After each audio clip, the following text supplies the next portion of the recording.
Okay, let's talk about your retirement plan. It's one of the most important financial tools you'll ever have, right? But let's be honest, trying to understand it can be a total headache. Well, in this explainer, we're going to fix that.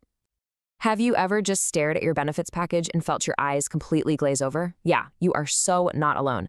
It's just a wall of jargon and acronyms, but hey, don't worry. We're about to make it all make sense. So, we're going to decode all that jargon. We'll break down the key concepts step by step so you can finally feel confident about how your retirement savings actually work. All right, let's kick things off with the most common type of plan you're likely to see. It's called a defined contribution plan, or a DC plan for short. You've probably heard of a 401k, right? Well, that's exactly what we're talking about. It's one of these. So, what exactly is a defined contribution plan? The easiest way to picture it is like your own personal retirement savings bucket. Every payday, you put some money in. And sometimes, if you're lucky, your employer puts some in too. The whole thing is defined by the contributions that go in. Now, this is absolutely crucial to understand. Who's in charge here?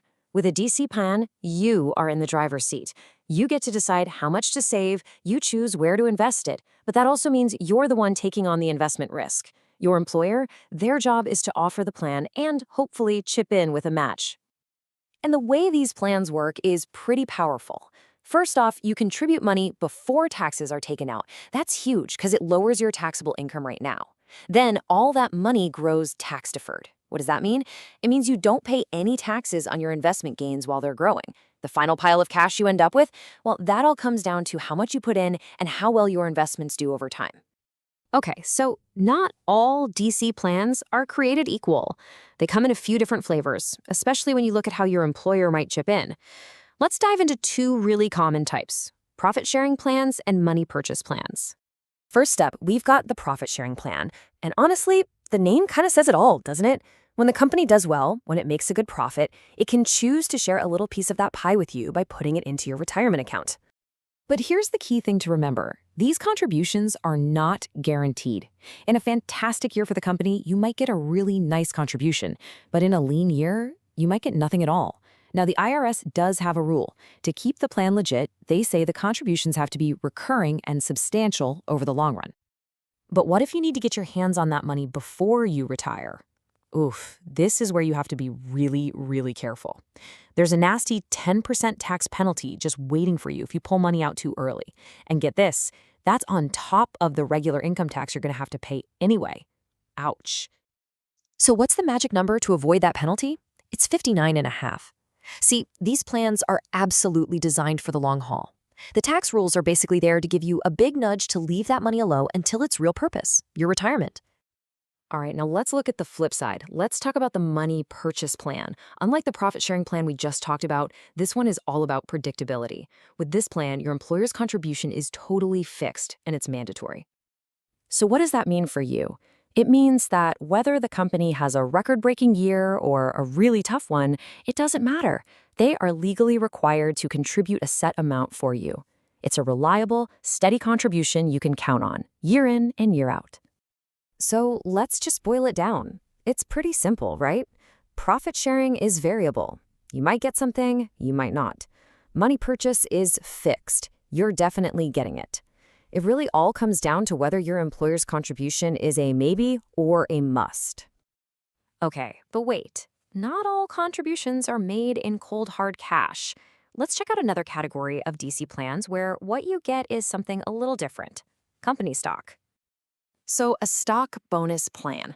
It's pretty much what it sounds like. Instead of your employer dropping cash into your retirement account, they contribute actual shares of company stock.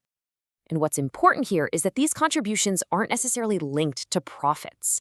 And then when you eventually take money out, you get it as company stock. This means you get a direct piece of ownership in the company you work for. And that idea of ownership brings us perfectly to our next plan, the ESOP. That stands for Employee Stock Ownership Plan.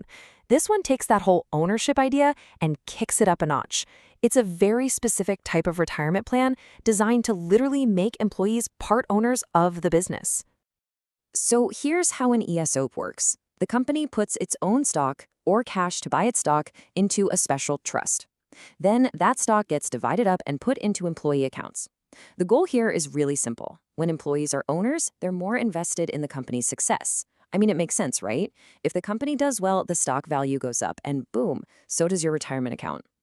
So, what's the real difference between these two? It can seem a little subtle, but think of it like this. A stock bonus plan is basically a benefit that just happens to be paid out in stock.